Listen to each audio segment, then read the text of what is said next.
que la Biblia describe es un mito, es una leyenda o es realmente un hecho histórico que podemos nosotros tener como parte de nuestra historia universal, ¿no? Porque lo que ha hecho el secularismo, el naturalismo, la idea evolutiva es tratar de socavar nuestra confianza en lo que la Biblia dice. Desde el principio Satanás ha hecho eso.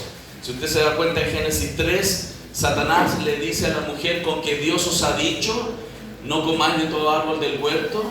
Satanás estaba mintiendo. Satanás estaba tratando de engañar, de torcer la verdad que Dios había dado con mucha claridad a Eva y a Adán, ¿no? Y esa es una estrategia de Satanás, hacernos dudar de lo que Dios dice. Y la segunda fase de la estrategia del diablo, primero es hacernos dudar y luego negar o contradecir lo que Dios ha dicho. Piensen lo siguiente, en Génesis al principio, ¿cuál fue la instrucción que Dios le dio a Adán respecto de comer de un árbol? Le dijo: simplemente puedes comer de todo árbol del huerto, solamente de un árbol no puedes comer. Pregunto, ¿es muy difícil de entender esa instrucción? ¿Es muy difícil, cierto que no? ¿Necesito una exégesis, saber lenguaje original? Es muy simple, ¿no? Además, Dios le dijo: si comes de ese árbol vas a morir.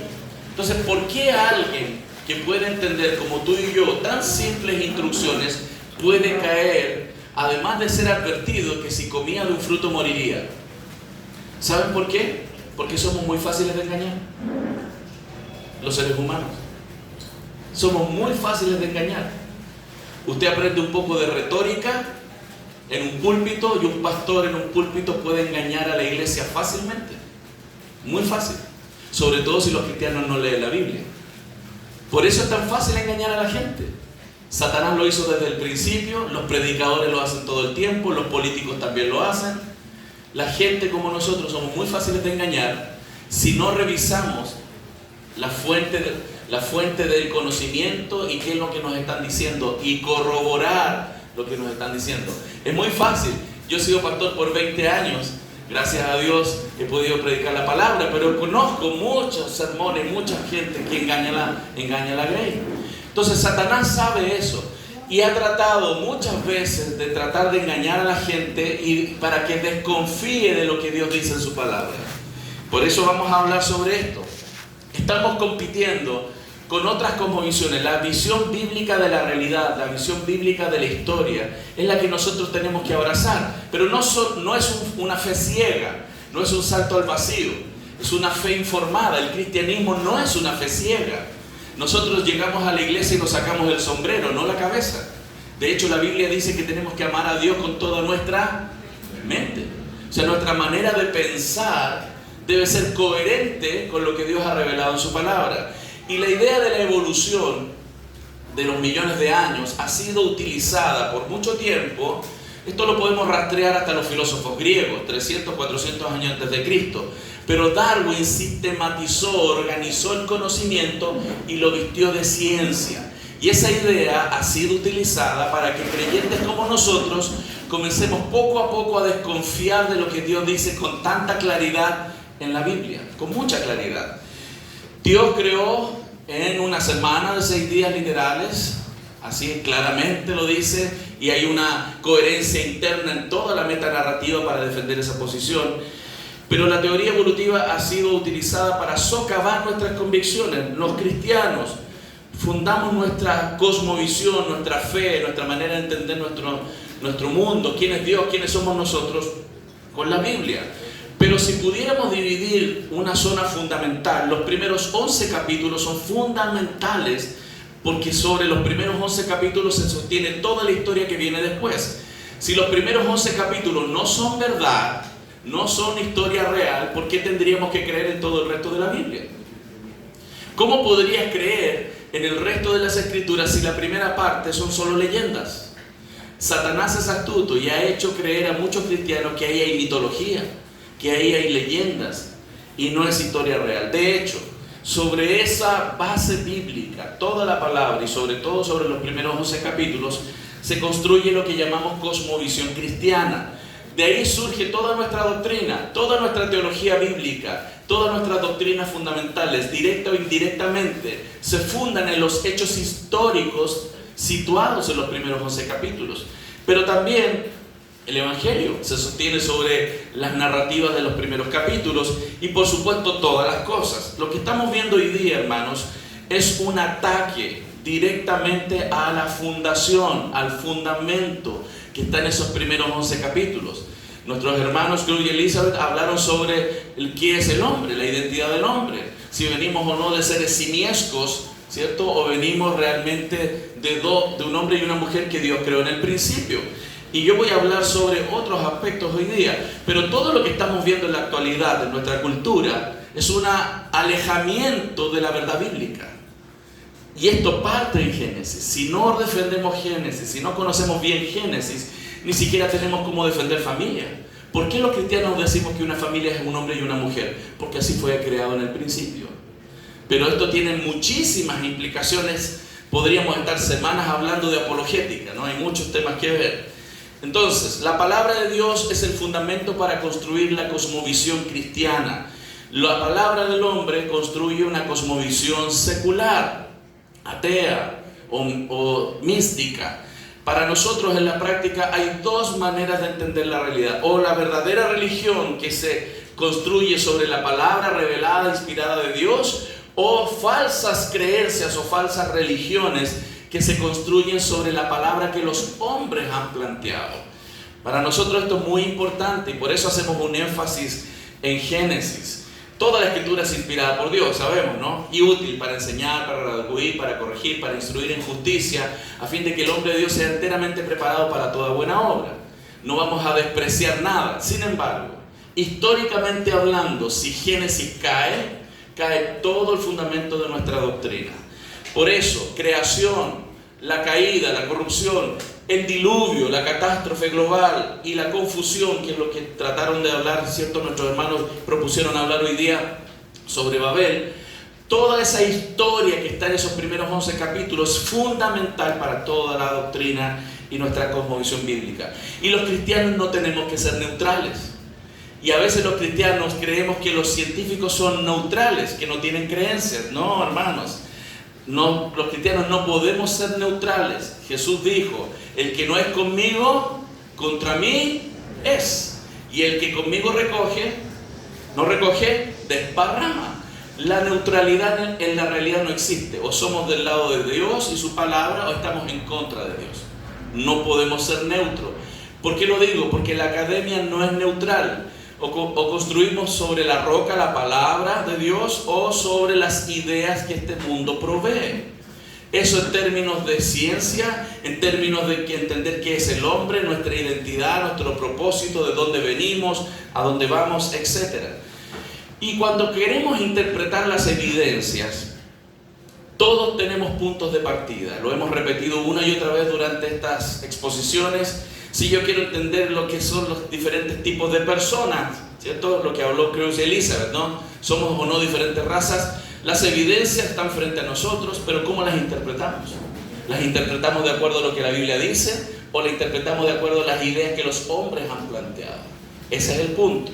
Por lo tanto, los cristianos no tenemos que ser neutrales porque ellos no lo son. Les voy a citar a un ateo que murió hace un poco tiempo atrás. Este ateo, Lewontin, dice: nos ponemos del lado de la ciencia a pesar de lo extremadamente absurdo de algunos de sus conceptos, a pesar de su fracaso en cumplir muchas de sus extravagantes promesas de vida y salud, a pesar de la tolerancia de la comunidad científica a historias especulativas sin fundamento, porque tenemos un compromiso anterior, un compromiso con él. Esto no es ciencia, es una creencia, es un compromiso a priori. Es una suposición, es una inclinación del corazón a decir: Dios no es real, yo prefiero creer en esto otro. Y él agrega, miren, no es que los métodos y las instituciones de ciencia nos obliguen a aceptar una explicación materialista del mundo fenomenológico. Eso es mentira. En la academia sí es dogmática. La academia sí te restringe publicar artículos que no sean de lo que ellos creen que es verdad.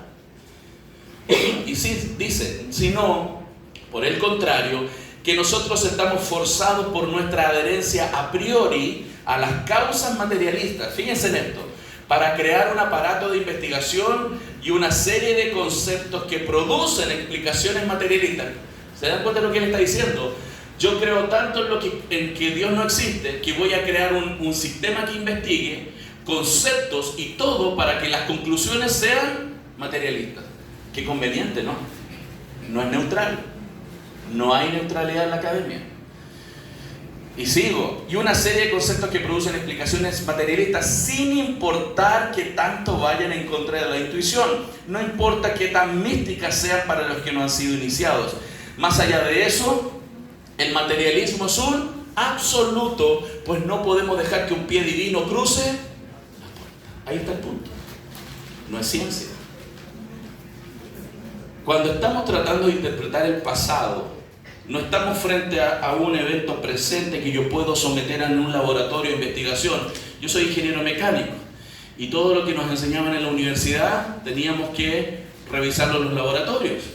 La teoría teníamos que evaluarla en los laboratorios, el comportamiento de materiales, la mecánica de fluidos, todo lo que es transferencia de calor. Teníamos que ver si los materiales se comportaban como la teoría dice.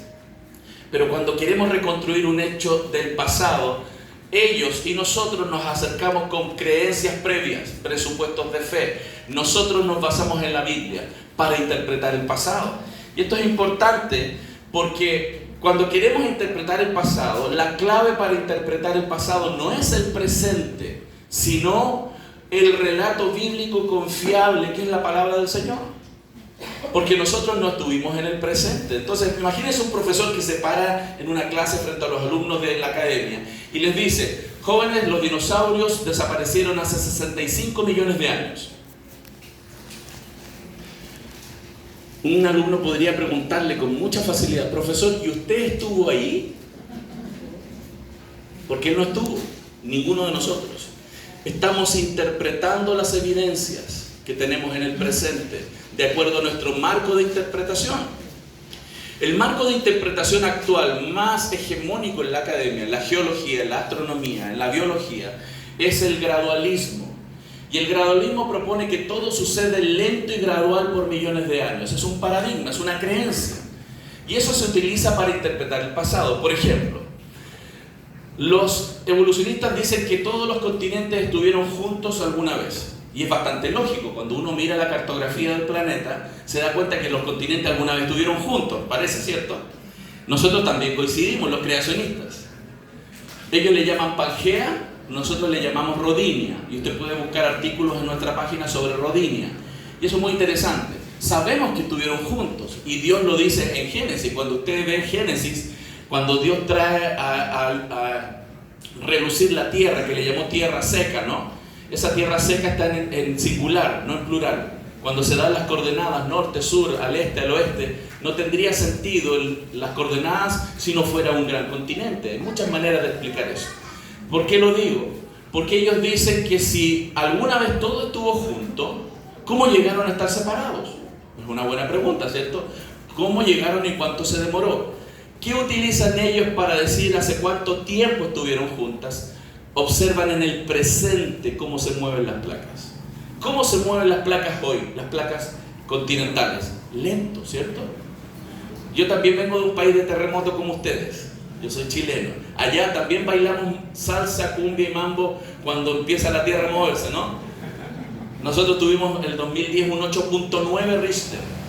Un 8.9 Richter en 2010 con tsunami. ¿Por qué se producen los terremotos? Porque la placa de Nazca, allá en Sudamérica, acá en Sudamérica, está en subducción bajo la placa continental. Está metiéndose por debajo. Lentamente, los calculan 3 centímetros por año. Y la placa se mueve lento y acumula energía. Y aproximadamente en unos 15 años se quiebra la roca y la placa de Nazca entra bajo la placa sudamericana, ¡pum! Y se genera una onda que causa un terremoto y un tsunami. Entonces las placas hoy se mueven lento. ¿Qué dicen ellos? Si se mueven 3 centímetros por año y esto está separado a miles de kilómetros, ¿cuánto se demoró? Millones de años. Ellos usan el presente para interpretar el pasado, nosotros no. Nosotros no utilizamos el presente, utilizamos una narrativa histórica confiable que nos dice qué sucedió y cuándo sucedió esto en el pasado. Ese es el primer punto, porque nadie es neutral. Cuando tú vas a la academia, la enseñanza secular no es neutral. Ellos tienen presuposiciones con las cuales explican, interpretan las evidencias. El naturalismo, la evolución, los millones de años, hoy la moralidad subjetiva son las presuposiciones con las cuales se interpretan las evidencias. Un profesor en la academia no es neutral.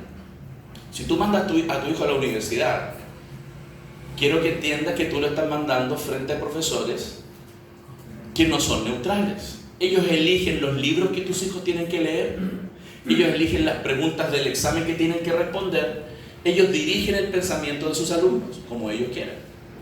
No son neutrales. Y si tú no los preparas para la academia, van a ser barridos por la filosofía que está en las universidades, si no tienes su cosmovisión clara y argumentos para dialogar con las creencias subyacentes que están dentro de lo que ellos plantean. Nosotros tampoco somos neutrales. Nosotros creemos en la palabra del Señor, que es una historia verídica, donde hay miles de años, no millones de años, y la moralidad no es relativa, la moralidad es absoluta, surge de la palabra del Señor. Y no tenemos vergüenza en decirlo. Ni ellos son neutrales, ni nosotros somos neutrales. Lamentablemente algunos cristianos han creído la mentira, que algunos naturalistas dicen, hagamos ciencia, razonemos, pero deja tu Biblia a un lado, seamos neutrales. Eso es mentira. Y cristianos caen fácilmente en esas mentiras. Entonces, hablemos del diluvio, vamos a interpretar la historia, vamos a tratar de encontrar evidencias si realmente este diluvio catastrófico global sucedió en este planeta. Vamos a hablar del relato. ¿Qué es lo que la Biblia nos habla sobre el diluvio? Nos dice que todas las fuentes del grande abismo fueron abiertas. En el capítulo 7, verso 11, dice que todas las fuentes del grande abismo fueron abiertas. ¿Qué es el abismo en el Antiguo Testamento? El océano. Aquí no está hablando de lluvia, está hablando de algo que sucedió en el océano. Las fuentes del grande abismo fueron abiertas. O sea, tuvimos una ruptura tectónica en el fondo oceánico. Además, como segundo evento, las cataratas de los cielos fueron abiertas y eso generó que hubo lluvia durante 40 días y 40 noches. Cuando yo era niño en la escuela dominical, porque alguna vez fue niño, alguna vez, de tiempo, todos los años tenía que pintar el bendito dibujito del arca. Todos los años. Yo creo que hasta con los mismos lápices, solamente más chiquitos, ¿no? Y a mí me dijeron, de niño en la escuela dominical, que el diluvio eran 40 días y 40 noches de lluvia. Me lo enseñaron mal. Porque no es solo 40 días y 40 noches de lluvia. Hay ruptura tectónica del fondo oceánico. Por lo tanto, tsunamis masivos y terremotos en todo el planeta, además de la lluvia. Eso es lo que el texto dice. Entonces, las aguas subieron porque las fuentes del grande abismo fueron abiertas. Las aguas subieron mucho sobre la tierra y todos, fíjense, todos los montes altos que había debajo de todos los cielos fueron cubiertos los montes. El agua subió sobre todo el planeta. Y esta cosmovisión es bíblica, con esto interpretamos las evidencias. Y dice, y murió toda carne que se mueve sobre la tierra, todo lo que tenía aliento de espíritu de vida en su nariz, o sea, respiración nasal. Todo lo que había en la tierra murió. Por lo tanto, no hay que preguntar por los peces, ¿cierto? Porque los peces no están en el agua. Porque alguna vez me preguntaron, ¿no? Dios no le dijo a Noé que hiciera acuarios en el arca. No había que salvar los peces están en el agua, ¿no? Los insectos, tampoco, los insectos flotan en cualquier cosa. Cualquier vestigio que flote, ahí estarían los insectos. Podían haber entrado al arca, en la espalda de los animales, etc. Los insectos no tienen que ser salvados, ni tampoco respiran por su nariz. Los animales terrestres y las aves que tienen respiración nasal tenían que subir a esa arca. ¿Qué más nos dice la Biblia? ¿Cuál era el propósito de este diluvio? La muerte de todo lo que se mueve sobre la tierra, todo lo que tenía aliento de espíritu de vida en sus narices.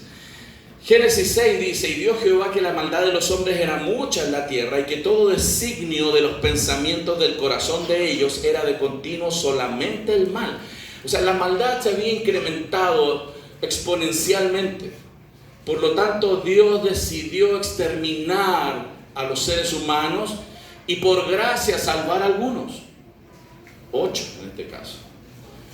Y todos los animales y los seres humanos murieron. Y esto es muy importante porque dice la Biblia en Génesis 7 que en el año 600, en el mes segundo, a los 17 días del mes vino el diluvio. ¿Por qué Dios nos da año, mes y día? Profesores de historia, ¿por qué nos da año, mes y día? Porque es un hecho histórico, no es un cuento de hadas. ¿Cómo comienzan los cuentos? Había una vez, en la tierra muy muy lejana, en la galaxia no sé cuánto, ¿cierto? La Biblia no es un cuento, la Biblia es una historia y por eso tiene fechas, tiene cronologías. La Biblia es una narrativa histórica principalmente. Entonces, dice el verso 7, raeré sobre la faz de la tierra a los hombres que he creado, desde el hombre hasta la bestia y hasta el reptil y las aves del cielo, pues me arrepiento, me pesó, sería en el hebreo, mejor traducido, haberlos hecho. Y se corrompió la tierra, verso 11, delante de Dios, y estaba la tierra llena de violencia, y miró Dios la tierra, y aquí que estaba corrompida, porque toda carne había corrompido su camino sobre la tierra. Y dijo pues Dios a Noé, he decidido el fin de todo ser, porque la tierra está llena de violencia a causa de ellos. ¿Quiénes son los culpables de la violencia? Nosotros los seres humanos. Y a veces pensamos que la violencia está allá afuera, a veces está dentro de nuestras propias casas. Las peleas de matrimonio, por ejemplo. ¿Ustedes pelean a veces con su esposo, esposa? ¿Les pasa o no? ¿Hay violencia a veces? Sí. Nosotros somos los causantes de la violencia, los seres humanos. ¿Cuál fue entonces el propósito del arca? Debido a toda esa maldad, Dios iba a decidir destruir a los seres humanos y a los animales porque le pesó haberlos creado. Entonces, ¿cuál fue el propósito del arca? Piensen en esto. Génesis 7. Entonces el Señor dijo a Noé, entra en el arca con toda tu familia, porque he visto que tú eres justo delante de mí en esta generación, y tomarás contigo 7 parejas de cada animal limpio. ¿Por qué 7 parejas de animal limpio? Y porque los animales limpios se pueden comer. Ellos los podían comer. Porque si sube solo 2, una pareja, perdón, se los come al otro lado y se acabó la especie. Entonces Dios iba a proveer comida porque las condiciones alimenticias y cantidad de animales para que las poblaciones pudieran sobrevivir iba a disminuir violentamente en el diluvio. Entonces los que se podían comer subió 7 parejas de animal limpio, macho y su hembra, más de los animales que no son limpios, los que no se podían comer, solamente tenía un macho y su hembra, más de los animales que no son limpios, un macho y su hembra. También 7 parejas de aves de los cielos, macho y hembra. ¿Para qué? Para conservar las especies vivas sobre la faz de la tierra. ¿Por qué entonces Dios construyó el arca? Para conservar vivas las especies y conservar, por supuesto, viva a la humanidad. ¿Saben por qué Dios quiso mantener a la humanidad? Porque Dios prometió en Génesis 3:15 que de la simiente de la mujer vendría aquel que le pisaría la cabeza a Satanás, y Dios cumple su promesa. Por eso Dios no lo terminó en el diluvio, porque Él iba a enviar a Jesús. Y como Él cumple lo que dijo en Génesis 3:15, la historia continúa. La historia continúa. Entonces, ¿qué características tuvo esta arca? Y esto es muy importante explicarlo históricamente y realistamente, porque a veces en la escuela dominical no lo presentamos de esta manera. Y esto es importante, sobre todo para los que son profesores y profesores de escuela dominical. Usted y yo sabemos que la Biblia son historias reales, historias bíblicas son reales, no creemos que son cuentos, a menos que usted hoy día se esté dando cuenta. No son cuentos, son historias reales. ¿Cuál ha sido nuestro problema? Que las presentamos como cuentos, las enseñamos como un cuento, las dibujamos como un cuento, y no son un cuento. Entonces, ¿qué sucede? Cuando el niño, por la televisión, los dibujos animados, lo que lee, se enfrenta a filosofías o preguntas que vienen desde la geología, la biología, la astronomía, antropología, arqueología, el niño comienza a preguntarse si lo que me enseñan en la escuela dominical es verdad o lo que dicen los científicos es verdad. ¿A quién le creo? Y eso pasa frente a nuestros ojos, poco a poco. Lo digo porque yo lo viví. Yo fui a la iglesia desde pequeño, de niño, dormía debajo de la banca. Pero cuando entré a la universidad, sobre todo, empecé a dudar, porque lo que me decían afuera era otra cosa, lo que me enseñaron en la escuela dominical, y me lo presentaron como un cuento. Entonces yo tenía de niño preguntas realistas. Me preguntaba, ¿realmente el agua puede haber cubierto todo el planeta? Y cuando llovía mucho allá en Santiago, yo me paraba cuando niño por la ventana y empezaba a mirar cuántos milímetros de agua podía llover en un día de temporal. Y yo empezaba a sumar, llovieron 15 milímetros de agua, 20 milímetros de agua, 30 milímetros de agua. ¿Cuánto mide el cerro más grande del planeta? Libros. 8.848 metros de altura, el Everest. Aquí en Sudamérica, ¿cuál es la montaña más grande? 7.292 metros, la Aconcagua. ¿Por qué yo me sé esos metros? Porque yo quería saber, como niño, si lo que me enseñan en la escuela dominical es verdad o mentira. Su hijo también se lo pregunta. Los niños se lo preguntan. Y si no damos respuestas razonables, ¿a quién cree usted que le van a empezar a creer? Poco a poco. A lo que le enseñan en la escuela. Las estadísticas en Estados Unidos muestran que niños jóvenes que han estado toda su vida en la iglesia, entre un 60 y un 80% abandonan la fe en la época universitaria. Entre un 60 y un 80% abandonan la fe a pesar de haber estado toda la vida en la iglesia, porque no les hemos explicado cómo dialoga y contrarresta la cosmovisión bíblica a las cosmovisiones seculares que están en el mercado. Entonces, cuando mis compañeros de universidad me preguntaban, ¿tú eres cristiano?, me decían. En ese tiempo ya había bullying, no se llamaba bullying, pero había bullying. Y me molestaban por ser cristiano. Y yo les decía, sí, soy cristiano. Y me decían, ¿tú eres de esos que creen en el arca de Noé? Y los animalitos saliendo por las ventanas, me decían. Y yo quería defender mi fe. Yo soy cristiano, quiero defender mi fe. Y empezaba a buscar información en mi disco duro. Miren, es bien grande. Tiene muchos gigas de capacidad. Y empezaba a buscar información. ¿Y sabe cuál era la información que salía de mi mente para defender mi fe? Eso. Con eso tenía que defender mi fe. Eso tenía aquí en la cabeza. Y con eso digo de defender mi fe. De hecho, es herético ese dibujo. No tiene ni siquiera la puerta. Y hay muchos materiales de escuela dominical que a veces los pastores compran porque están baratos y ni siquiera revisan la teología de esos materiales. Hermanos, no tiene ni la puerta, y la puerta apunta a Cristo. Los que entraron por esa puerta por medio de la fe fueron salvos. Jesús dijo, yo soy la puerta. Todo el Antiguo Testamento habla de Él, apunta a Cristo.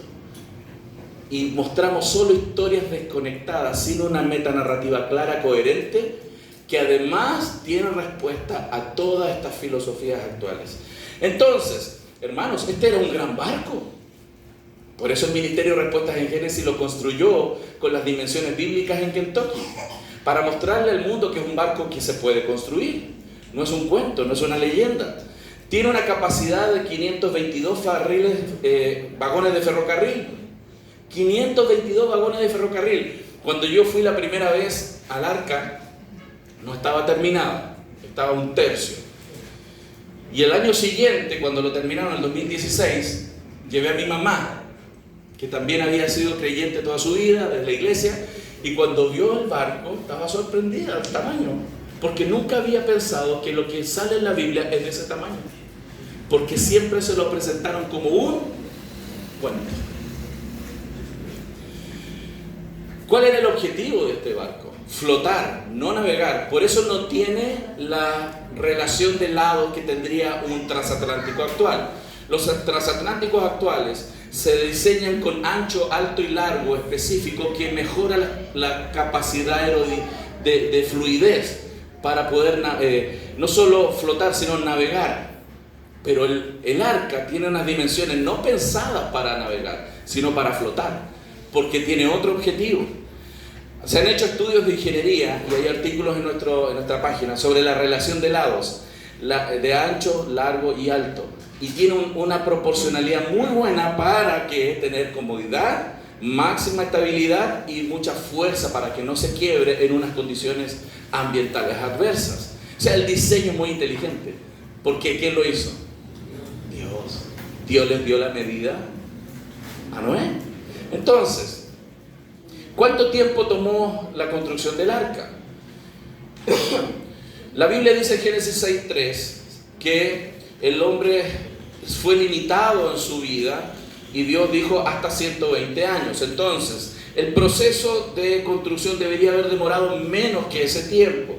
Hay algunos cálculos de aproximación que no es fácil de hacer porque hay que ver los nacimientos de las personas que tuvieron ese tiempo. Pero sabemos que cuando Noé tenía 500 años, nació Jafet, su primer hijo.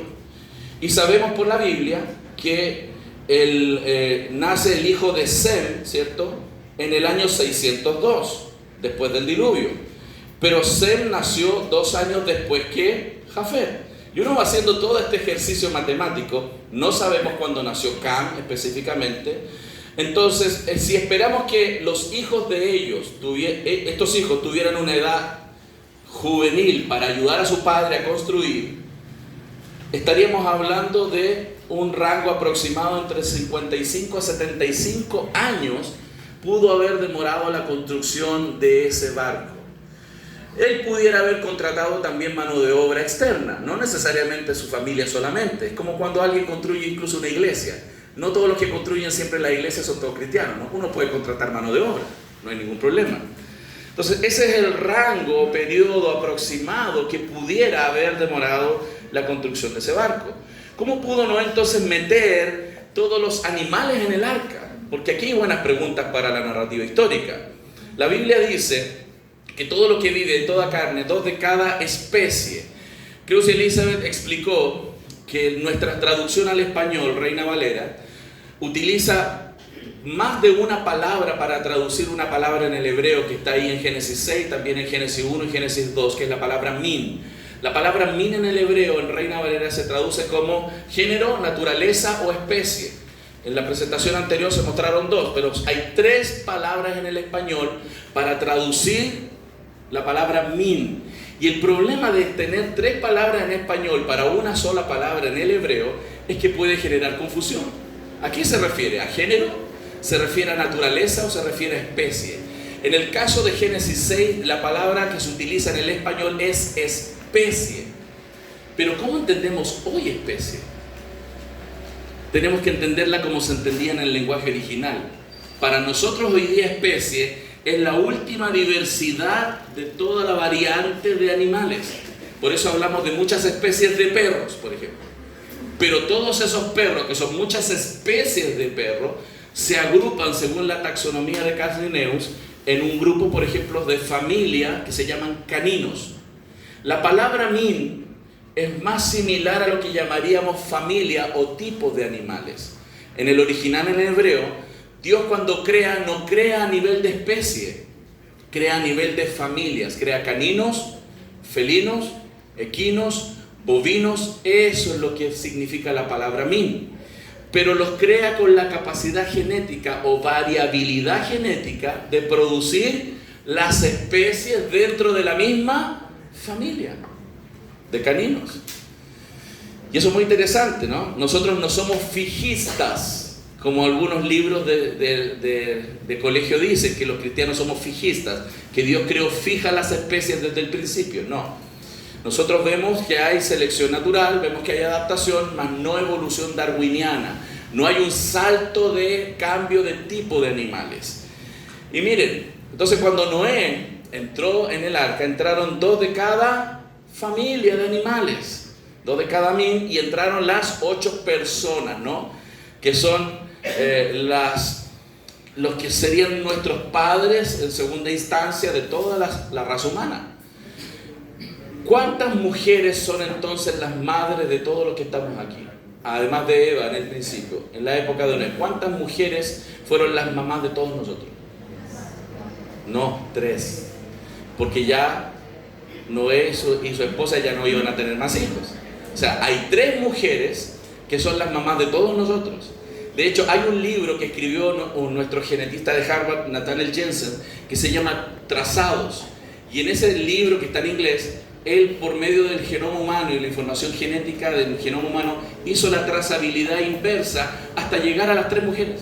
O sea, la genética ha demostrado que venimos, al menos ya ha demostrado hasta 3 mujeres, tal como la Biblia lo dice. Y en ese momento se cerró la puerta, ¿se acuerdan? Y cuando se cerró la puerta, en ese momento comienza el diluvio.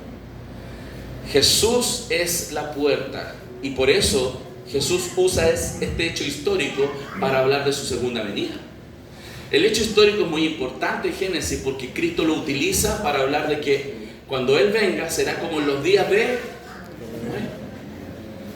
Y cuando venga Él ya se cerró la puerta, ya no hay más oportunidades. Pero alguien podría decir, son muchas especies, son millones y millones de especies. Algunos calculan 2.2 millones de especies, algunos incluso llegan a hablar a 9 millones con los insectos. Pero vamos descontando. Evidentemente descontamos los invertebrados, los insectos. También tenemos que descontar los peces, ¿cierto? No tenemos que contarlo, no tengo que explicarlo, ¿cierto? Bien, muy bien. Pero todavía estaríamos hablando de más de 30.000 reptiles, anfibios, mamíferos y aves si hablamos de especies. Pero como yo les expliqué, no es especie en términos de diversidad, sino son min. Esa es la palabra min en el hebreo, que significa familia o tipo. Y así podemos agrupar los animales en familias y se reduce violentamente la cantidad de ejemplares que tendrían que estar en el arca. Según esta taxonomía, si la utilizamos, de Carl Linnaeus, clasifica reino, filum, clase, orden, familia, género, especie, min estaría aproximadamente a nivel de familia. Entonces, ¿cuántos ejemplares cabrían en este barco que mide 155 por 26 por 15,5 metros? Estaríamos hablando solo alrededor de 7.000 ejemplares. 7.000 ejemplares apenas tendrían que ser subidos aproximadamente en el arca, y esos ejemplares representarían las familias de animales que conocemos en el presente.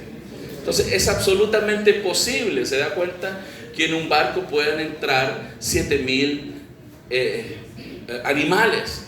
¿Qué características tuvo el diluvio? Hablemos un poco de eso, ¿no? Para ponernos en el contexto de esa catástrofe global. Dice, en el año 600, mes segundo, a los 17 días del mes, aquel día, no otro, ese día, hermanos, vino el diluvio y se rompieron las fuentes del grande abismo. Imagínense el fondo rompiéndose, la corteza terrestre rompiéndose y viniendo el fondo oceánico, ¿cierto?, sobre nosotros debido a los tsunamis y grandes fuentes de agua, volcanes submarinos, una catástrofe planetaria. ¿Tenemos evidencia de eso? Vamos a ver. Usted sabe, cuando se produce mucha lluvia, se producen rápidamente deslizamientos de tierra, porque la tierra con agua mezclada produce barro, lodo, que se fluidiza. Puede ser muy duro, firme, pero usted le pone agua y eso se fluidiza y comienza a moverse. Esto, por ejemplo, en Japón en el 2011, el tsunami generó enterramiento rápido y acelerado con el fondo oceánico, tierra, lodo, y dejó enterradas personas, animales, casas, autos, todo enterrado, y murieron enterrados. Imagínense, esto pasó en Japón por la ruptura tectónica frente a Japón. El grande abismo frente a Japón se quebró la roca en el fondo, produjo un terremoto, un tsunami. Imagínense eso produciéndose en todo el planeta, en todo el fondo oceánico, rompiéndose el fondo, volcanes, magma entrando en contacto con el agua. Por eso tuvimos enterramiento rápido y acelerado de plantas, animales, aves, flores, todo junto. Les voy a mostrar un video que intenta recrear lo que sucedió en el diluvio. Ese día se cerró la puerta.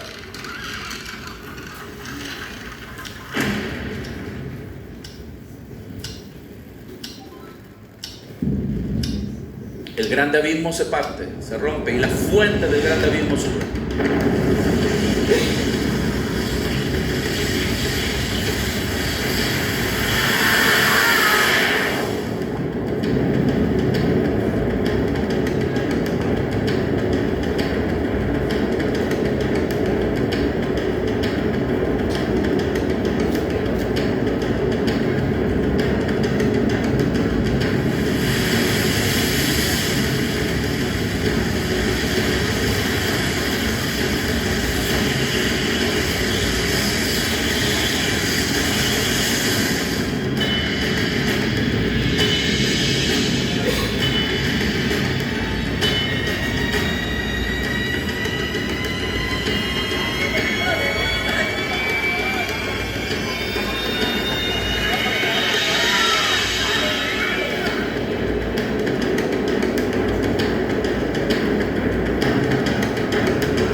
este pequeño video intenta recrear lo que la Biblia describe en sus páginas. Y es importante verlo un poco más realista porque los niños se quedan con una idea de caricatura.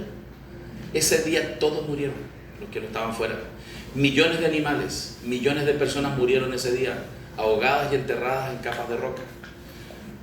Y lo que tenemos bajo nosotros, los fósiles, es el testimonio del juicio de Dios. Ese día millones de cosas muertas fueron enterradas en capas de roca sentadas por agua por toda la tierra. Porque Dios no juega con el pecado. Usted se mete aquí un poquito más adentro y empieza a escarbar en las capas y va a encontrar fósiles. Y encuentra animales marinos, plantas, flores, cruzando los continentes. Porque ese día Dios destruyó todo. Tenemos un fósil en el museo, que es un fósil de un pez que fue fosilizado mientras se estaba almorzando a otro pez. Estaba almorzándose a otro pez, comiéndoselo, y vino el diluvio y quedó enterrado. O sea, imagínense, el muchacho estaba muy tranquilo, paseando, y vino el diluvio y quedó enterrado mientras estaba almorzando.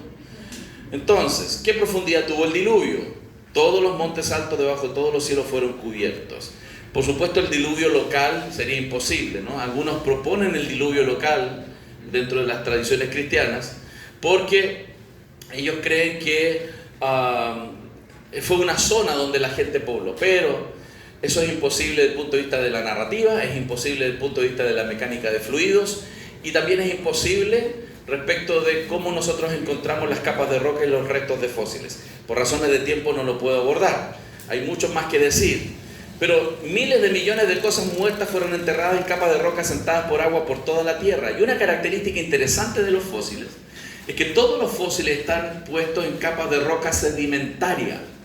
Hay una diferencia en los tipos de roca. Hay una roca ígnea o roca madre, es una roca fundacional sobre la corteza. La roca sedimentaria es una roca que se produce por molienda de roca y agua, lodo, que luego se seca y se endurece a modo de roca. Es una roca que se produjo con agua. Y es interesante porque la gente piensa que los fósiles necesitan millones de años para formarse. ¿No? Por ejemplo, esto es, ¿cómo se llama a lo que, con qué construyeron esto? Con concreto. ¿Qué es el concreto? Y de arena, ¿no? Es roca molida. ¿El cemento qué es? Roca molida. Roca molida.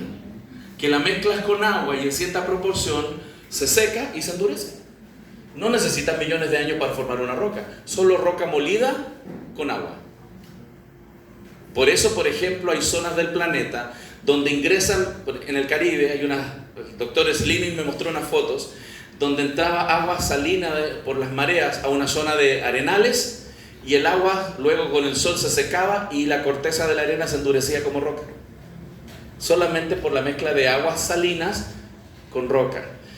Entonces, ¿qué porcentaje de fósiles tenemos? El 95% de los fósiles que encontramos en las capas de roca son organismos marinos de agua de poca profundidad, corales y mariscos. Esa es la mayoría de los fósiles. Porque claro, ¿dónde comenzó el problema? En el océano. Y se vino los tsunamis sobre la corteza terrestre. Fíjense que no hay fósiles en el océano. ¿Los fósiles dónde están? Sobre los continentes. Y ahí los encontramos. Y el 95% de lo que encontramos es marino. Luego, el 95% de ese 5% restante son algas, plantas y árboles. El 95% de ese 0.25% son invertebrados e insectos.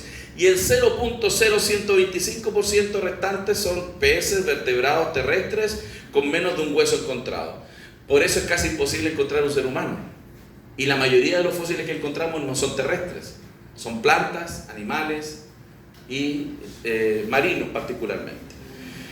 ¿Qué más podemos hablar? Hablemos de los cañones. ¿Por qué? Porque cuando nosotros hablamos de los cañones, podemos mostrar que estos cañones, como el Gran Cañón, no se formaron por millones de años. Vamos a hablar de esta dinámica del agua. ¿Cuándo se formaron estos cañones? Yo tuve la oportunidad de estar en el Gran Cañón. Es enorme, enorme el cañón.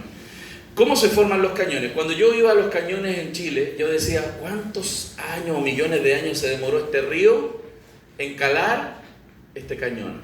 Porque el paradigma gradualista, que todo sucede lento y gradual por millones de años, nos enseñó que un río se demora mucho tiempo en calar un cañón. Pero, ¿lo han visto? ¿Lo han escuchado? Pero mucha agua puede producir en poco tiempo cañones también. Lo hemos visto en el corto periodo de tiempo. Por ejemplo, en 1980 en el Monte Santa Elena, yo tuve la oportunidad el año pasado de estar en el Monte Santa Elena, en el norte de Estados Unidos, en el oeste, en Oregon, cerca de Oregon. Y es impresionante porque este volcán erupcionó en el año 80 y generó capas de rocas enormes por la ceniza. Pero como erupcionó aproximadamente 5 años, y es una zona de mucha nieve, cada vez que volvía a erupcionar, grandes volúmenes de lodo y piedras y agua bajaba cerro abajo y caló cañones como ese en cosa de horas. Y era roca. Si ustedes no supieran esto, de que el Monte Santa Elena erupcionó en el año 80, y yo les mostrara esta foto y les preguntara ¿cuánto se demoró ese río en calar ese cañón? Diríamos millones de años. Y vemos un río pequeño en el fondo.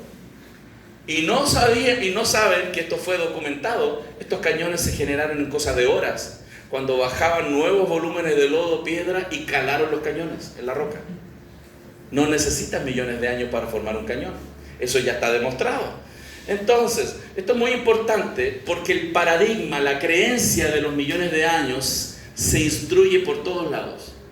Y es un paradigma que influencia el pensamiento. Derek Ager, que es un geólogo no creyente, dice: mi excusa para esta larga y aficionada digresión en la historia es que he estado tratando de mostrar cómo creo que la geología cayó en manos de los teóricos que estaban condicionados por la historia social y política de su momento, más que por las observaciones de campo. Él está diciendo algo que pasa en la academia, que vamos a la academia y los profesores nos enseñan lo que los libros dicen, sin necesariamente revisar si esos libros están bien. Tengo un amigo que es biólogo, decano de la Facultad de Biología de Ciencias del Mar de la Universidad de Valparaíso, que expone con nosotros y ha venido aquí al Perú también varias veces. Él a sus alumnos de universidad, él enseña a los médicos, a los biólogos marinos, es un profesor de alto nivel, experto en todas las teorías evolutivas, y él usa solo papers científicos para mostrarles que la teoría evolutiva no funciona.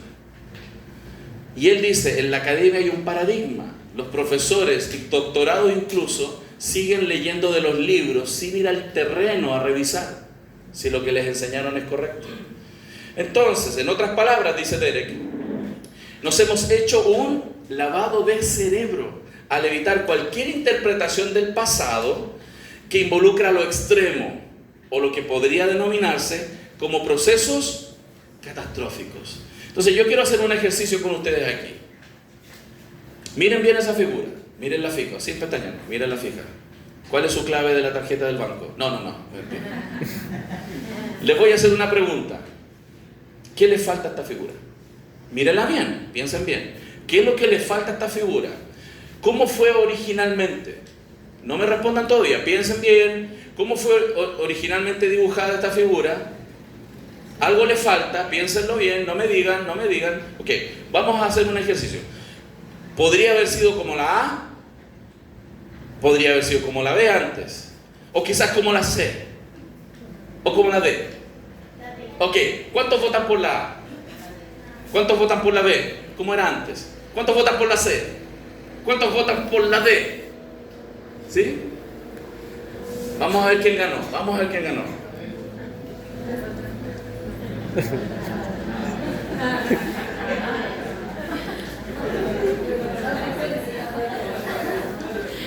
¿Qué acabo de hacer? ¿Qué es lo que les acabo de mostrar en vivo? Que como profesor es muy fácil inducir su pensamiento. Yo hice que ustedes respondieran lo que yo quería que ustedes respondieran. Y me fue súper fácil. Los predicadores lo hacen todo el tiempo en el púlpito. Si no se ciñan a la escritura, si no se ponen delante de Dios y de parte de Dios a decir lo que el texto dice.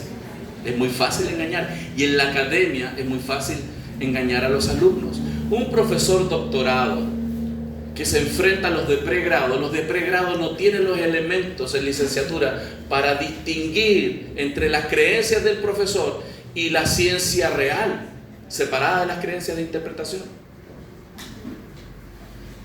Por lo tanto, cuando nosotros revisamos las capas de roca, ¿qué son?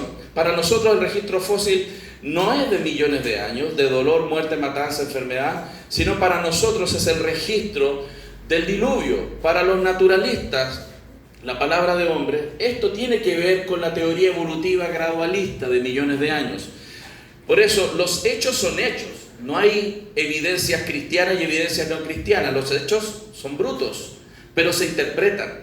Si yo me acerco a las evidencias con suposiciones antibíblicas, voy a llegar a conclusiones de tierra muy antigua de millones de años y un diluvio que no es global. Pero si yo me acerco con lo que el texto dice y analizo las evidencias, voy a llegar a la lógica conclusión que la tierra tiene mucho tiempo de lo que te andan diciendo por ahí y también hay un diluvio global.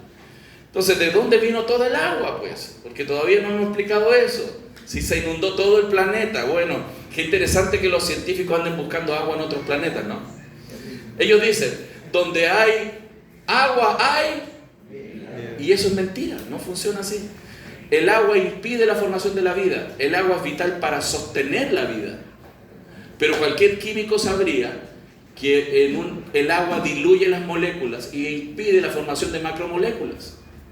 No se puede con agua. Pero qué increíble que los científicos miran Marte por las fotos y dicen que a través del estudio de meteoritos científicos afirman que los volcanes inundaron de Marte agua. Miren, los científicos dicen que Marte fue inundado de agua. ¿Dónde está el agua? Pero dicen que fue inundado de agua todo Marte. Y ahí dicen que hubo un diluvio, ¿no? Ahí dicen que hubo inundación tremenda. Y no quieren creer que nuestro planeta tuvo un diluvio. Pero ahí dicen que sí. ¿Se dan cuenta la paradoja? Nuestro planeta, si lo aplastáramos como una bola de billar, sabemos que tenemos cordilleras muy altas, tenemos fondo oceánico muy profundo. Imaginémonos que subimos el fondo a nivel cero y bajamos las montañas a nivel cero. Toda el agua de los océanos nos dejaría 2.2 kilómetros de agua en todo el planeta. Si subiéramos el fondo del mar y bajáramos las montañas, todo el planeta quedaría inundado en 2.2 kilómetros de agua. ¿Por qué no nos ahogamos hoy día? Porque Dios bajó los valles, el fondo oceánico, y subió las montañas. Y el agua quedó ahí. Si no, estaríamos inundados 2.2 kilómetros de agua en todo el planeta. Hay suficiente agua en nuestro planeta para ahogarnos. Pero hermanos, hay algo más. La revista Nature, en el 2013, comenzó a publicar que estaban encontrando agua debajo de la corteza. ¿Por qué empezaron a buscar agua debajo de la corteza? Porque no podían entender por qué el océano, por millones de años según ellos, si le hemos incorporado sales minerales por todas las cuencas hidrográficas, ¿por qué no aumenta su salinidad? Dijeron, algo tiene que estar pasando en el océano que no aumenta su salinidad.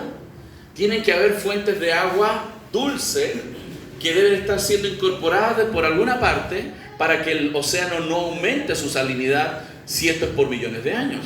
Y empezaron a buscar y comenzaron a aparecer artículos desde 2013, por ejemplo Nature 2014, a profundidades entre 410 y 660 kilómetros podría ser un depósito importante de agua. Empezaron a encontrar agua debajo de la corteza.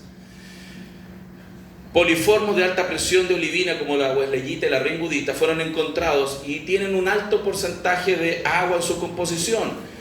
Estudios posteriores, por ejemplo, 2020, Nature Geoscience, dice, estudios de isótopos más recientes y de modelos de creación de la Tierra, pueden haber más de 5 océanos en el núcleo. Tenemos hasta 5 volúmenes de agua bajo la corteza que la suma de todos los océanos sobre el planeta. Hay más agua debajo. ¿Se acuerdan de las fuentes del Grande Abismo que salieron? Bueno, ya encontraron hasta 5 veces el agua que hay en todos los océanos debajo de nuestra corteza, entre 410 y 660 kilómetros debajo del agua. Entonces, pero algunos dicen, pero es que la historia suya, pastor, de la Biblia es una leyenda, hay tantas leyendas.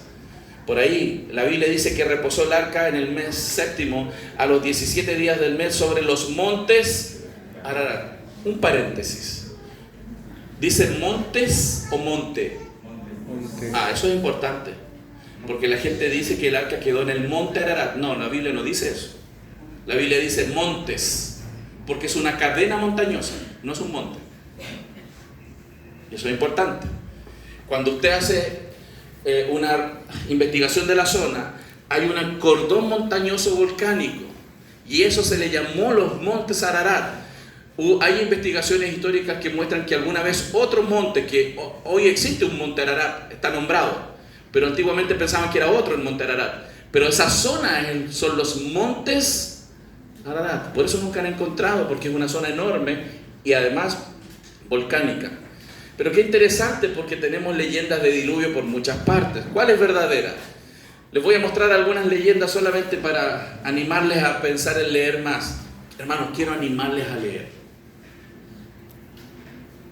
Y a leer, y si usted está leyendo, lea más.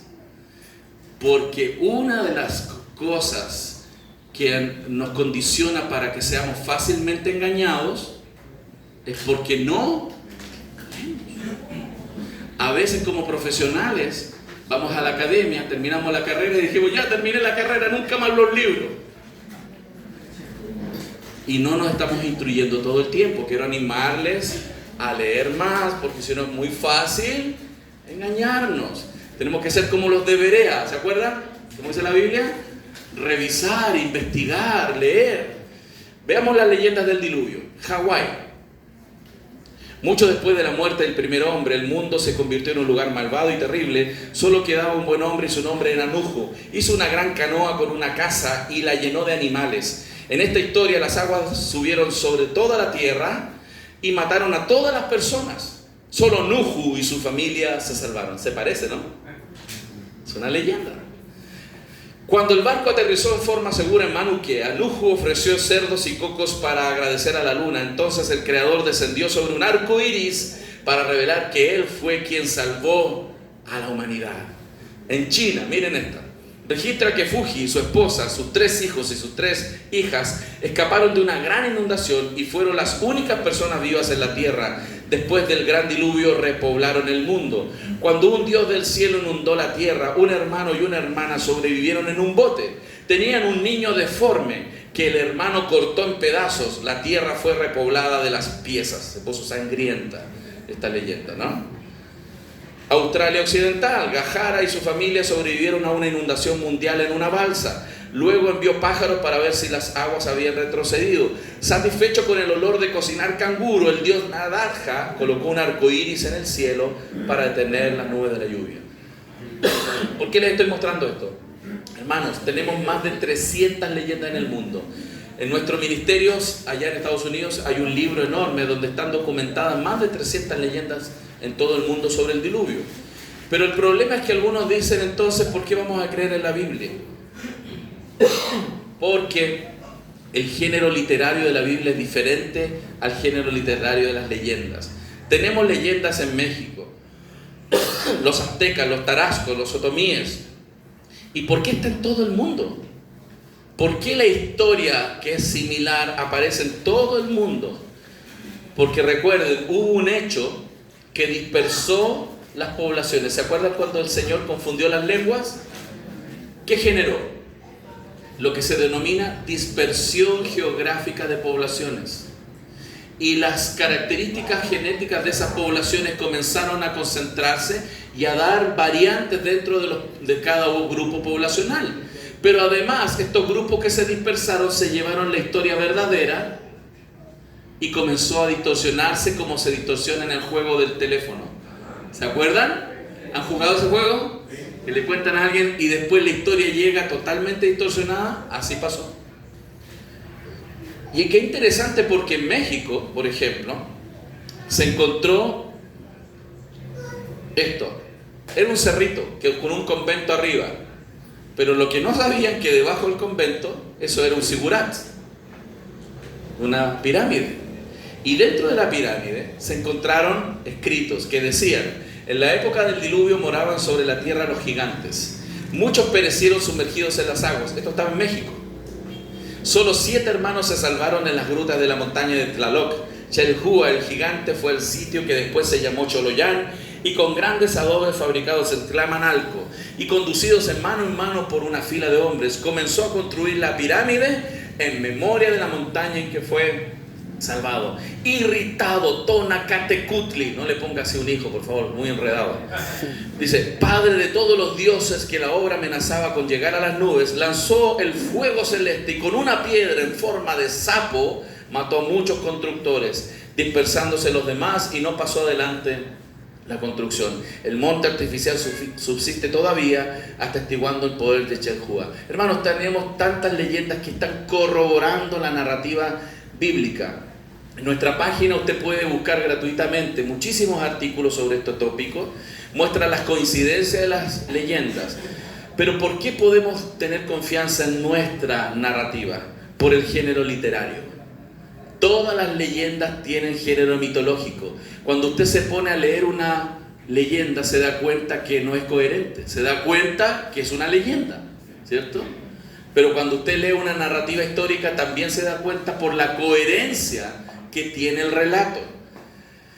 Vamos a ver algunas consideraciones. Postdiluvio, el arco iris. El arco iris no es del orgullo. El arco iris es una señal de la promesa de Dios. ¿Cuál fue la promesa de Dios?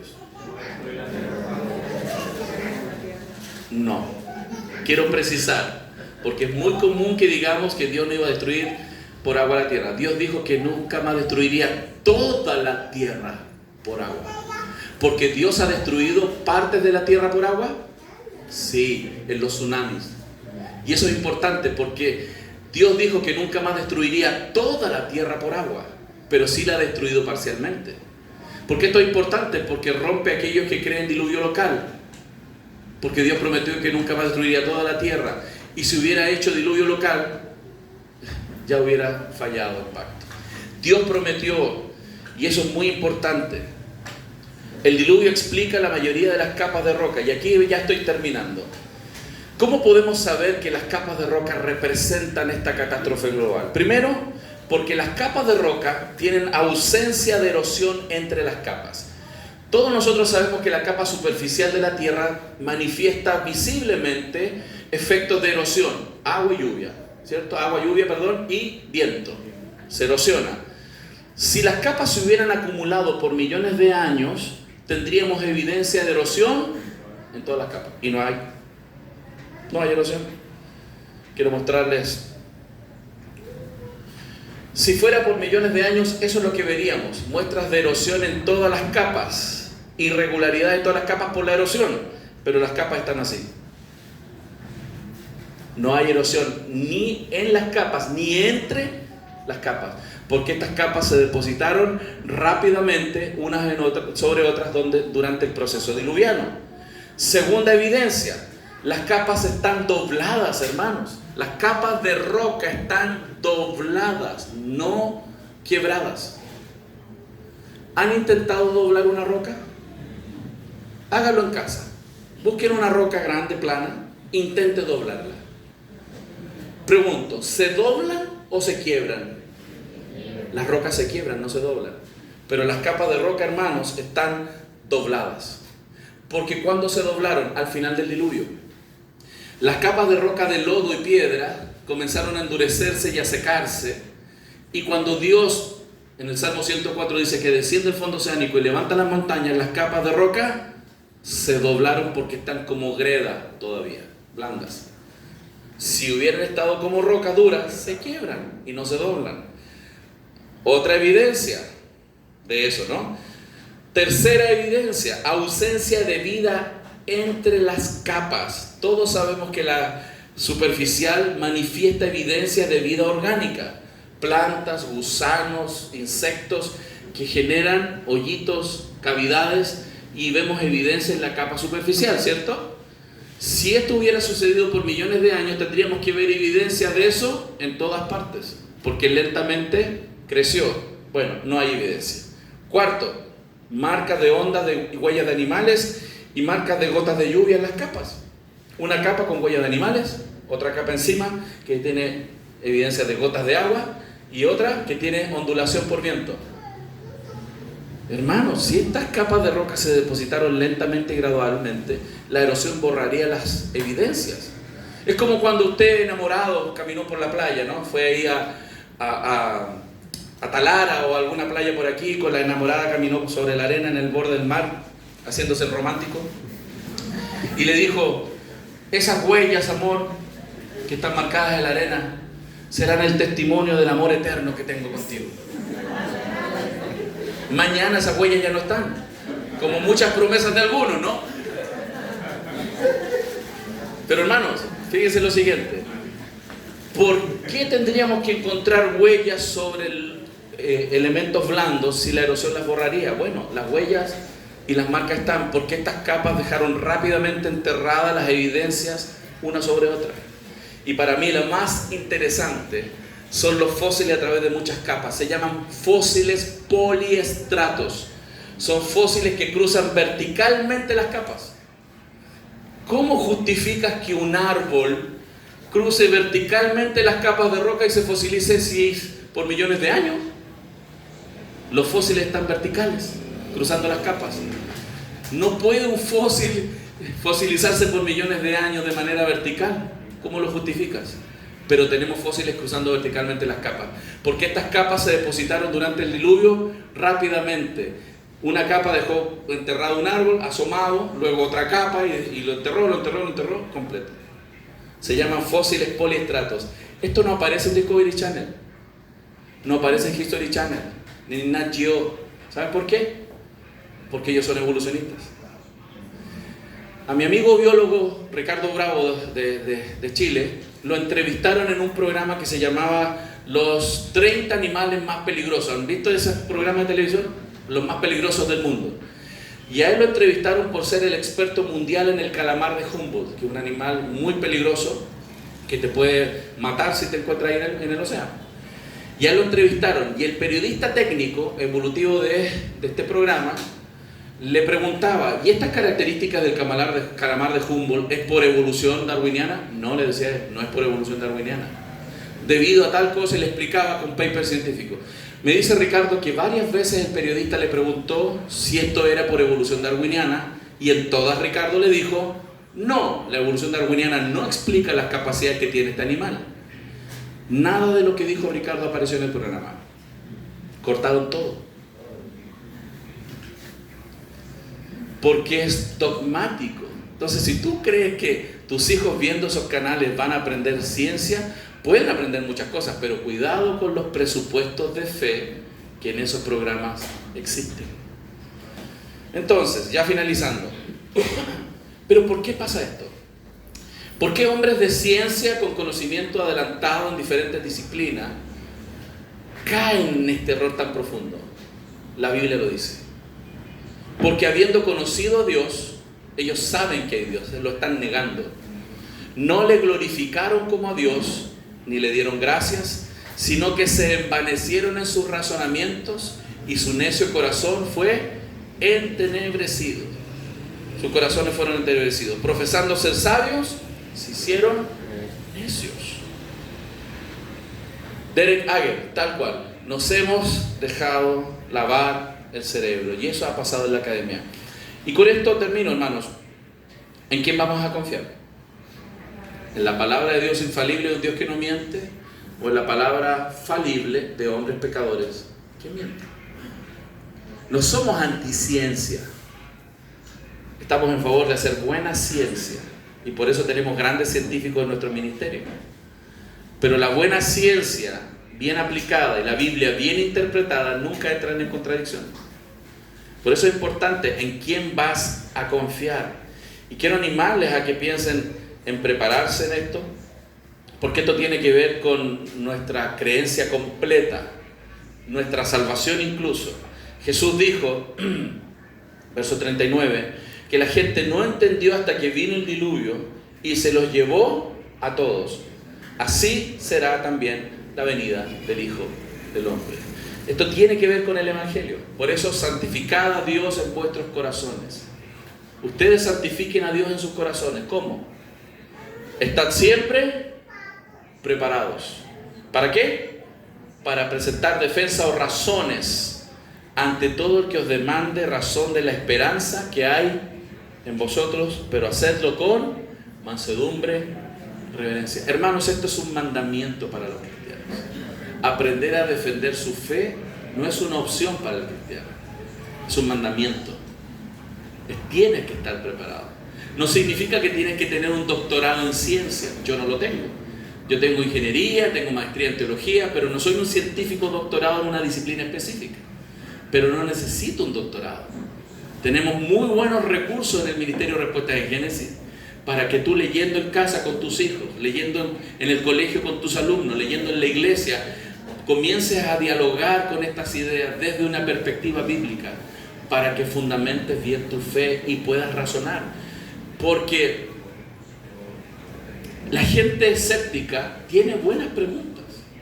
La gente escéptica tiene preguntas razonables, lógicas.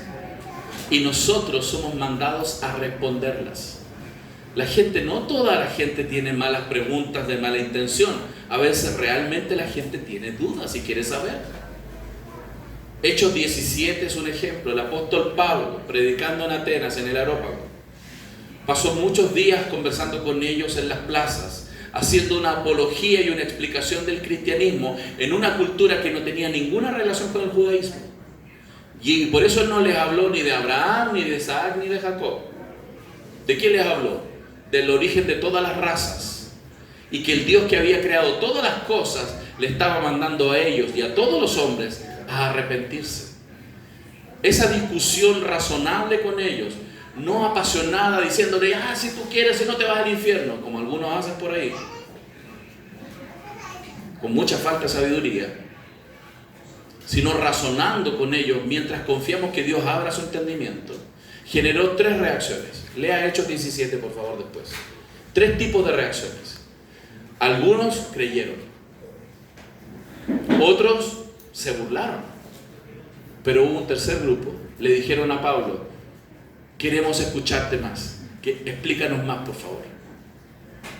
Y los cristianos tenemos que aprender a explicar mejor por qué tú crees lo que crees, porque tu fe no es ciega. Si tú hoy día estás en una fe ciega, que no sabes explicar por qué crees lo que crees, estás en una situación de riesgo, porque muchos son engañados cuando no saben fundamentar por qué creemos lo que creemos. Así que, hermanos, les animo a pensar en cómo prepararse cada día más también, en cómo fundamentar su fe. Muchísimas gracias, que el Señor les bendiga.